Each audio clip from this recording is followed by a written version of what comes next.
मी यापूर्वी देखील बोललो होतो, आपल्याला आठवत असेल की भारतीय जनता पक्ष आणि प्रशासन यांचा दुरान्वयाने देखील संबंध नाही. ज्या पद्धतीने निर्दयीपणे आणि क्रूरपणे या युवकांच्या भवितव्याशी खेळलं जातंय हे अत्यंत लज्जास्पद आहे. आणि जर का वांगचूक यांच्या प्रकृतीची एवढीच काळजी सरकारला असेल तर यापूर्वीच त्यांच्याशी नीट बोलण्याची आवश्यकता होती.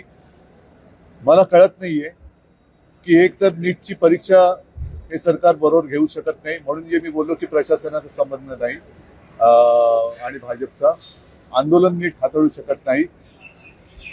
एकूणच धर्मेंद्र प्रधान यांच्यामध्ये असं काय आहे आणि अजून किती बळी घेतल्यानंतर धर्मेंद्र प्रधान यांचा राजीनामा घेतला जाणार आहे हे सरकारने एकदा जाहीर करावं. कारण वांगचूक हे तर स्वतःची प्राणाहुती द्यायला तयार झालेले आहेत.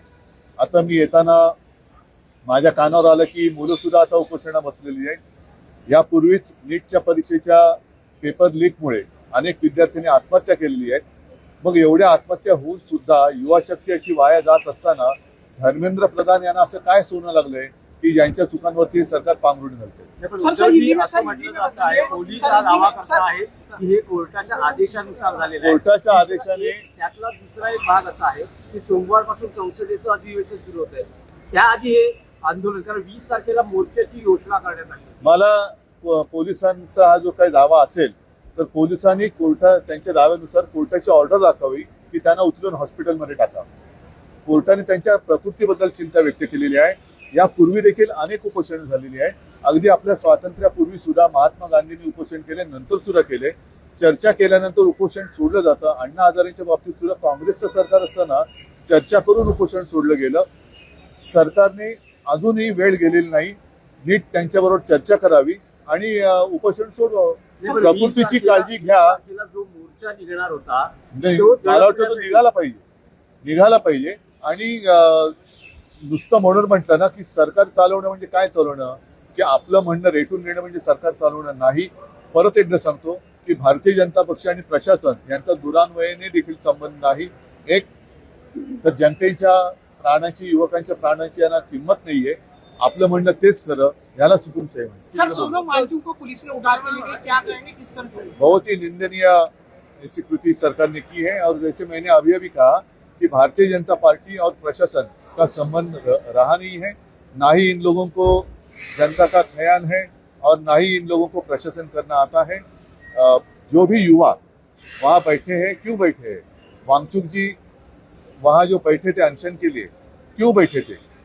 इसलिए बैठे थे कि नीट का पेपर, नीट की जो एग्जाम थी वो ठीक तरीके से ये लोग ले नहीं सकते. और ऐसे धर्मेंद्र प्रधान में क्या ऐसी कौन सी खास बात है? इन इतने सारे युवाओं ने अपनी मतलब खुदकुशी की है. सोनम वांगचुक अपने खुद के प्राण देने के लिए तैयार हो गए, लेकिन सरकार है जो हिल नहीं रही. और कोर्ट के आदेश के अनुसार अगर ये कार्रवाई की है तो मुझे नहीं लगता कि कोर्ट का आदेश ऐसा था कि उनको उठा के लेके जाए. आज भी, इसके पहले भी अनशन, बहुत सारे अनशन हुए हैं. महात्मा गांधी जी भी अनशन करते थे, अन्ना हजारे ने भी अनशन किया था और उस वक्त तो कांग्रेस की सरकार थी. अभी भी समय नहीं गया है. चर्चा करे और अनशन अगर वो छोड़ सके तो अच्छा.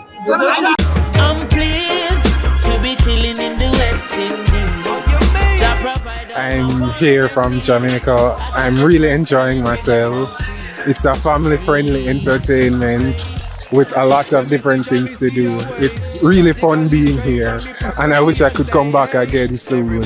I came from Nagpur and he's my friend. He came from Jamaica, which is in West Indies, and we are here to enjoy in Dream Asia.